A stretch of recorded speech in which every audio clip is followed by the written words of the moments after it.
시청자 여러분 안녕하십니까? 4월 11일 화요일 JCN 모닝뉴스입니다. 내년 4월 10일 치러지는 제22대 총선이 1년 앞으로 다가왔습니다.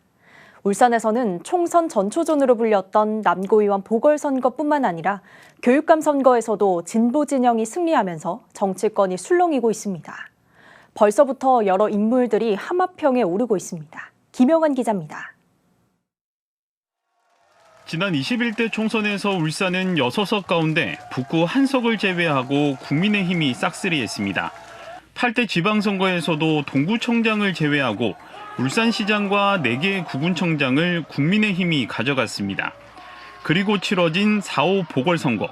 총선 전초전으로 분류된 남구의원 보궐선거에서 민주당이 승리하며 진보진영 재건의 발판이 마련됐다는 분석이 나오고 있습니다.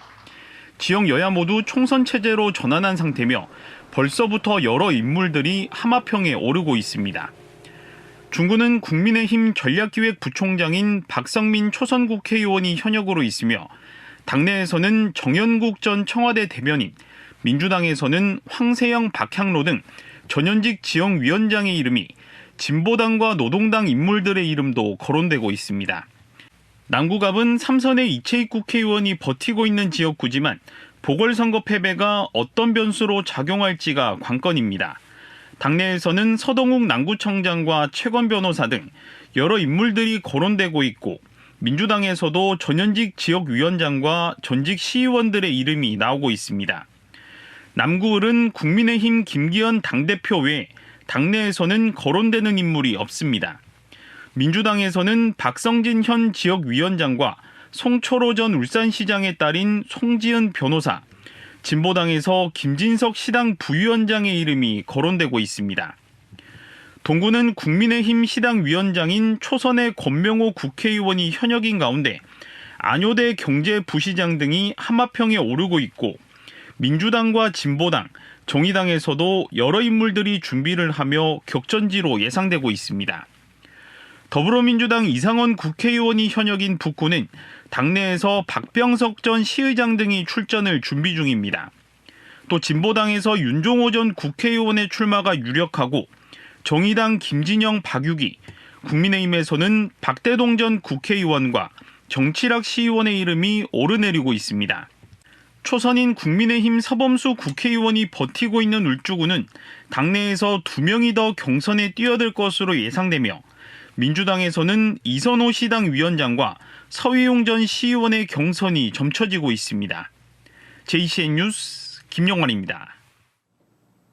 어제 대전에서 열린 대한민국 시도의회 의장협의회 임시회에서 전기요금 지역별 차등제 도입 촉구 건의안이 의결됐습니다. 울산을 비롯한 8개 시도가 공동 발의한 전기요금 지역별 차등제 도입 촉구 건의안은 원전 등의 발전시설과 송전탑, 장거리 송전망의 거리에 따라 지역별로 전기요금의 차등을 주자는 내용이 담겼습니다. 김기환 울산시의장은 전력공급시설 인근 지역은 재산권 행사가 제한되고 지가 하락으로 피해를 보고 있다며 지역 간 불균형 문제 해소를 위해 전기요금 차등제가 조속히 도입돼야 한다고 강조했습니다. 국민의힘 권명우 국회의원이 원희룡 국토부 장관에게 그린벨트 해제와 국가 첨단 산단 지정 등 울산의 주요 현안 해결을 건의했습니다. 권 의원은 근거리 전기차 부품 협력업체를 유치할 동구 남목 산업단지 조성을 위해 그린벨트를 해제해 줄 것과 울산 스마트 그린 모빌리티 국가 첨단 산업단지의 지정 등을 요청했습니다. 이에 대해 원희룡 장관은 필요성에 공감한다며 긍정적으로 검토하겠다고 밝혔습니다. 천창수 울산시 교육감이 어제부터 사흘간 본청 모든 부서와 교육지원청, 직속기관을 대상으로 주요 업무와 현안 사업에 대한 보고를 받습니다. 울산시 교육청은 이번 보고회 이후 주요 현안 사업의 추진 방향을 확정지을 예정이며 천 교육감의 공약을 중심으로 새로운 정책을 수립해 본격 추진할 계획입니다. 천창수 교육감은 학력 격차 해소와 기초학력 보장, 교육환경 개선과 학교폭력 문제 해결 등 현안 과제를 고민하고 해결책을 찾겠다고 밝혔습니다. 천창수 울산시 교육감이 취임함에 따라 현재 비어있는 주요 자리에 대한 인사 시기에 관심이 모아지고 있습니다. 현재 교육청 내 주요 공석은 강남과 강북교육장, 비서실장과 공보담당관, 교육협력관 담당관 등 5자리입니다. 별정직인 비서실장은 조용식 전 비서실장이 내정됐으며 개방형인 공보담당관과 교육협력담당관은 조만간 공모가 이뤄질 것으로 예상됩니다. 강남과 강북교육장 인사는 교장들의 연쇄 이동이 우려되는 만큼 원포인트 인사 또는 정기 인사 여부를 놓고 고심 중인 것으로 알려졌습니다. 타워크레인 임대사업자 110개사로 구성된 한국타워크레인 협동조합이 경찰에 수사를 의뢰한 고액 원래비 수수 종사자 가운데 울산에서도 15명이 포함된 것으로 전해졌습니다. 수사 대상 조종사는 부산 26명, 울산 15명, 경남 19명으로 이 중 원래비를 1억 원 이상 받은 조정사는 부산 10명, 울산 7명, 경남 6명인 것으로 전해졌습니다. 조종사들의 고용주체인 사업자가 명단을 특정해 수사를 의뢰한 것은 이번이 처음으로 국토부는 원래비를 받거나 태업하는 타워크레인 조종사에 대해 최대 1년의 면허정지 처분을 내리기로 하고 전국 700개 건설 현장을 대상으로 특별 점검을 벌이고 있습니다. 해군의 첫 3,600톤급 호위함인 충남함이 HD 현대중공업에서 건조돼 어제 처음으로 물에 띄어졌습니다. 해군과 방위사업청은 어제 울산 HD 현대중공업에서 울산급 배치3 1번 함인 충남함 진수실을 가졌습니다. 충남함은 길이 129m, 폭 14.8m의 3,600톤급 함정으로 국내 기술로 개발한 다기능 위상배열 레이더가 처음으로 장착돼 전방위 대공대함 표적에 대한 탐지와 추적, 여러 대공 표적에 대한 동시 대응이 가능합니다. 충남함은 시험 평가 기간을 거쳐 내년 12월 말 해군에 인도되며 이후 전략화 과정을 거쳐 작전 배치될 예정입니다. 코로나19로 3년간 중단됐던 수암 한우 야시장이 지난 7일 4년 만에 다시 문을 열었습니다. 수암 한우 야시장은 기존 가격보다 저렴하게 한우를 구입해 즉석에서 구워 먹을 수 있는 국내 유일의 한우구이 야시장으로 매주 금요일과 토요일 오후 7시부터 11시까지 열립니다. 남구청은 수암 한우 야시장이 재개장한 지난 7일과 8일 이틀간 모두 3천여 명의 시민들이 야시장을 방문했다고 전했습니다. 수암 한우 야시장은 오는 6월까지 3개월간 운영되다가 여름이 지난 9월에 재개장해 11월까지 다시 운영될 예정입니다. 시민들의 큰 사랑을 받는 수암 한우 야시장이 4년 만에 다시 문을 열었는데요. 맛있고 질린 한우도 있고 다양한 먹거리도 많이 있으니까 금요일과 토요일 밤입니다. 수암 한우 야시장에서 즐거운 시간 보내시기 바랍니다. 울산시가 올해 첫 추가 경정 예산을 편성했습니다. 울산시는 이번 추경에서 재정 건전성 강화에 중점을 두고 사회 간접 자본 투자와 미래 환경에 많은 예산을 편성했습니다. 이번 추경으로 울산시는 예산 5조 원 시대를 열게 됐습니다. 박영훈 기자의 보도입니다. 울산시의 올해 첫 추가 경정 예산안이 나왔습니다. 이번 추경 예산은 사회 간접 자본 투자와 미래 환경, 복지와 재정 건전성 강화 등 6개 분야에 총 4,463억 원이 편성됐습니다. 이에 따라 울산시는 본 예산 4조 6,058억 원에서 추경 예산 4,463억 원이 증액된 5조 521억 원의 총 예산을 편성하며 예산 5조 원 시대를 열게 됐습니다. 주요 재원으로는 지난해 추가 확보된 보통교부세 3,460억 원, 내부 유보금과 작년도 초과 세입 495억 원 등이 활용됐습니다. 울산시는 최근 물가 상승과 경기 둔화에 따라 건전재정 유지에 방점을 두고 추경 예산을 편성했다고 밝혔습니다.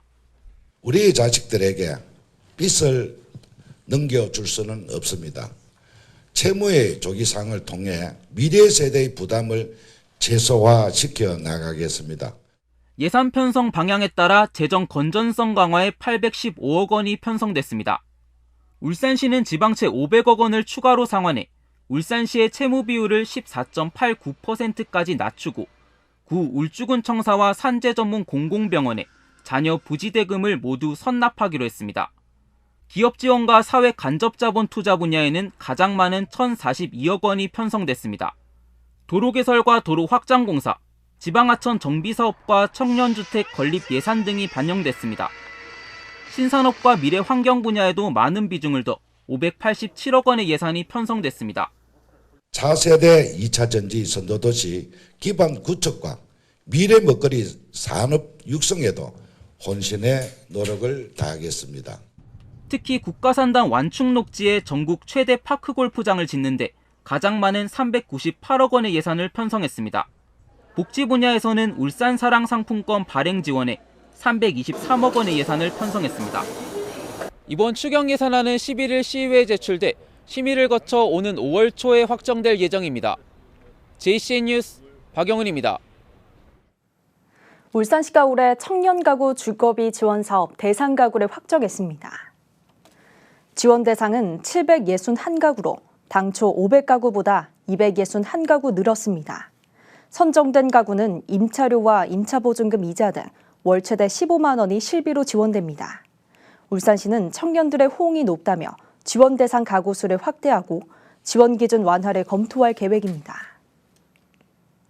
울산 지역 진보 성향의 시민사회 노동단체들은 어제 울산시의회에서 기자회견을 열고 민주시민교육조례 폐지 추진을 즉각 중단할 것을 촉구했습니다.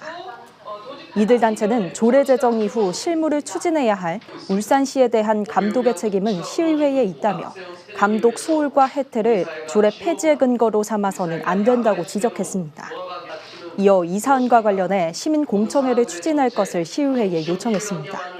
앞서 이성용 시의원은 정치적 편향성 문제와 계획 수립, 위원회 구성 등이 제대로 시행되지 않고 있다며 민주시민교육 조례 폐지 조례안을 발의한 상태입니다.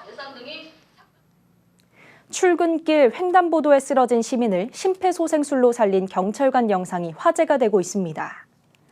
울산경찰청에 따르면 지난 4일 오전 6시 55분쯤 울산 남부경찰서 소속 김혜진 순경은 남구 돛질로 횡단보도에 쓰러진 시민을 발견하고 10여 차례 심폐소생술로 의식이 돌아오게 했습니다. 경찰이 되기 전 4년간 병원에서 근무한 경험이 있는 김순경은 현장에 도착한 119 구급대에 병원 이송을 도왔으며 비상용 경광봉으로 교통 수신호를 하는 등 2차 사고도 예방했습니다. 울주군 영남알프스 복합 웰컴센터에서 지난 주말 동안 영남알프스 힐링 음악회가 열렸습니다. 특히 이번 행사에는 지역 주민과 관광객이 함께하는 노래 경연 무대인 JCN 우리 동네 가수왕이 올해 첫 공연에 막을 올려 최종 우승자를 가렸습니다.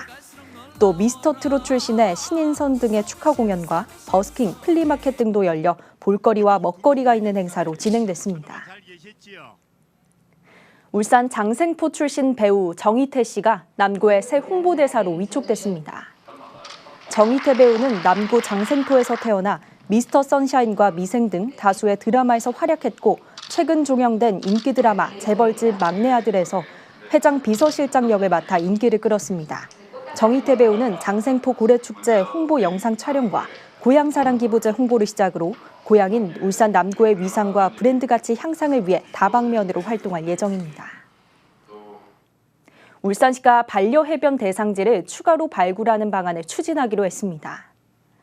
울산시는 이영애 시의원의 서면 질문에 대한 답변을 통해 기업과 단체, 학교 등이 해변과 연안을 아끼고 돌보는 반려해변 제도와 관련해 울산에서는 지난해 북구 강동과 울주군 온산을 발굴해 참가 절차를 밟고 있다며 수요 조사를 거쳐 대상지를 추가 발굴하겠다고 밝혔습니다. 울산시는 항만 내 국가산단이 위치해 있어 해안 관리에 어려움이 있는 만큼 국가산단 내 입주기업과 단체를 대상으로 반려해변 참여를 안내하겠다고 덧붙였습니다. 음주운전을 한 50대 남성이 법원이 명령한 준법 운전 강의를 수강하지 않았다가 결국 구속됐습니다. 법무부 울산보호관찰소는 준법 운전 강의 수강 이행을 회피해온 50대 A씨를 구속하고 집행유예 취소 신청 절차를 진행 중이라고 밝혔습니다. A씨는 지난 2020년 10월 새벽 울산의 한 도로를 혈중 알코올 농도 0.189% 상태에서 800m가량 운전하다가 단속에 걸려 징역 1년에 집행유예 2년을 선고받고 40시간의 준법 운전 강의 수강도 명령받았습니다. 하지만 A씨는 해당 강의를 20여 시간만 수강한 후 계속 불참하면서 집행유예 종료를 한 달가량 앞두고 결국 구속됐습니다. 안전보건공단과 울산 창조경제혁신센터가 안전 신기술 공모전을 개최합니다. 안전 신기술 공모전은 산업과 재난, 소방 등 안전 분야 신기술을 보유한 스타트업 기업을 발굴하고 육성하기 위해 마련됐습니다. 어제부터 다음 달 12일까지 유스타 홈페이지를 통해 신청할 수 있으며 대상 1,000만 원 등 10개 기업에 총 3천만 원의 상금이 주어집니다. JCN 모닝뉴스를 마칩니다. 함께해 주신 여러분 고맙습니다.